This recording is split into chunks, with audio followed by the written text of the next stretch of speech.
ChaseNCredit, coming back at you again. The other day we was talking about being a credit user. That will be very helpful if you're trying to get established with credit, right? You got to start somewhere. The famous saying, if you're the best time to have planted a tree was 20 years ago, the next best time is now.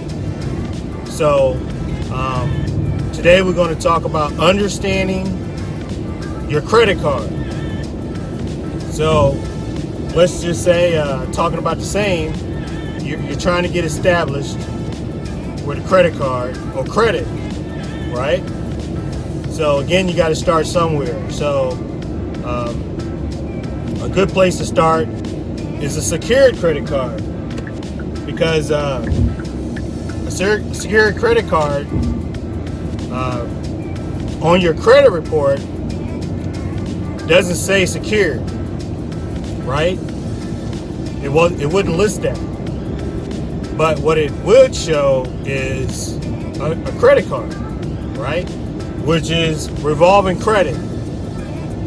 And you really do need revolving credit, because revolving credit on your credit card or credit report is 30% of your credit score.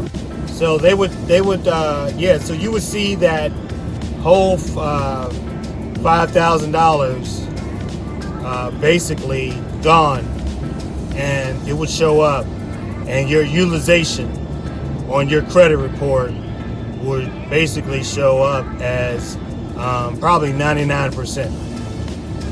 And when they say that is 30% of your score, so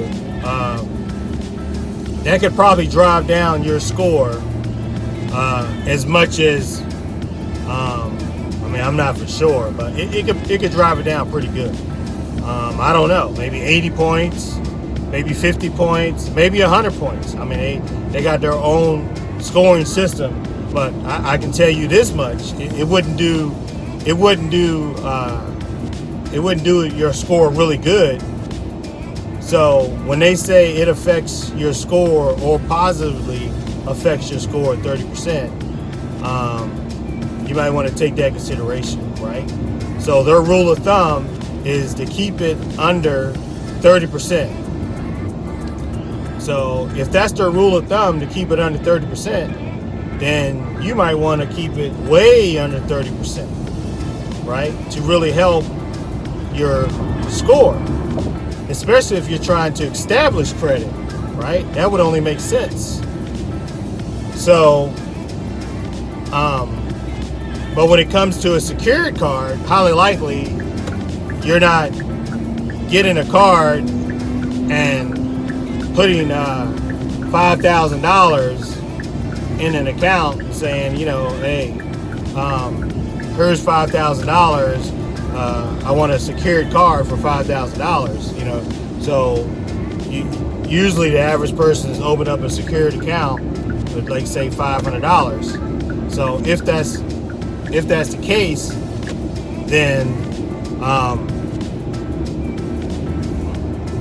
so you want to use the same rule of thumb. You want to take that $500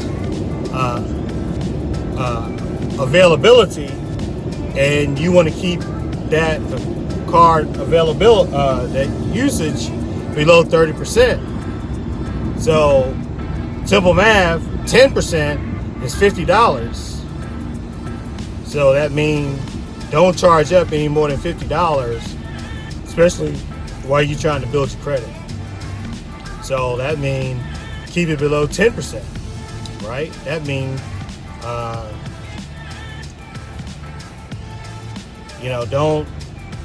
don't charge any more than $50, so it can help build up your score. And you probably want to do that for a good 6 months.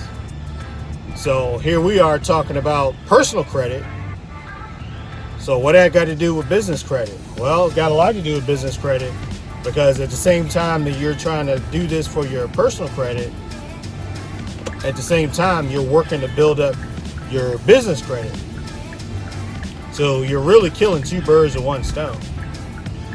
So while you don't have any personal credit, you also probably don't have any business credit.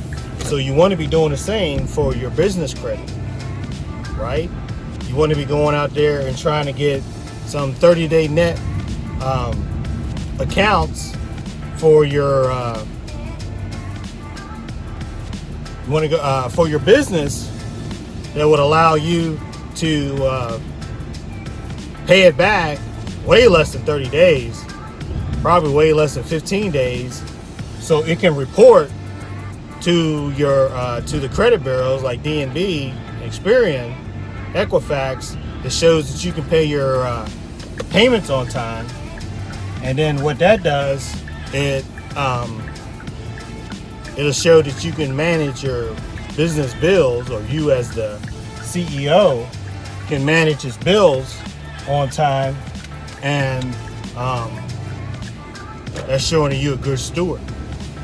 So if you get where I'm coming from, not only are you building up your personal credit, you're building up your business credit at the very same time. So these are the kind of things that you really want to do while you're building up, while you're working on your business. So as like Will Smith say, if you're ready, you don't have to get ready. So all this is very, very important. It really is, because without it, you're going to find yourself stuck like Chuck. So again, do yourself a favor, understand the credit card that you have, understand that because you're rebuilding your credit or starting your credit, there's a pretty good chance you're going to have a higher interest rate, right? Because you're starting from scratch. You're going to have a lower availability amount. They're going to give you a lower credit limit because you're a risk, right? But again, understand what you're trying to do, right? There's a greater good. You're trying to build credit. So you got to start somewhere, right? But you don't have to stay there long, and it might not be with the biggest and the best banks, right? It might be some of these not so well-known banks at the beginning, right? But again, you got to start somewhere.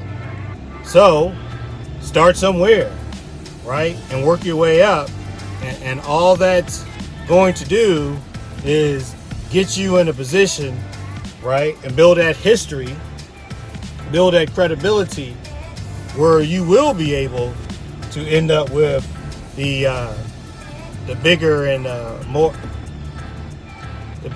more well-known banks that everybody's familiar with. But nonetheless, a credit card is a credit card. So don't fool yourself. Thinking that, well, these ones, you must start off with the best and all that. That's the trap that we've gotten caught up in.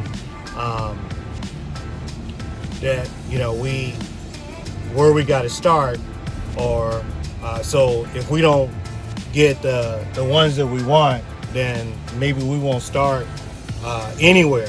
We'll wait. No, don't do that to yourself. Start somewhere, right? Even if it's the one with the higher interest rate. So what's higher interest rates? Well, it might be in the teens, right? I know we see the ones that advertise with the really low rates, but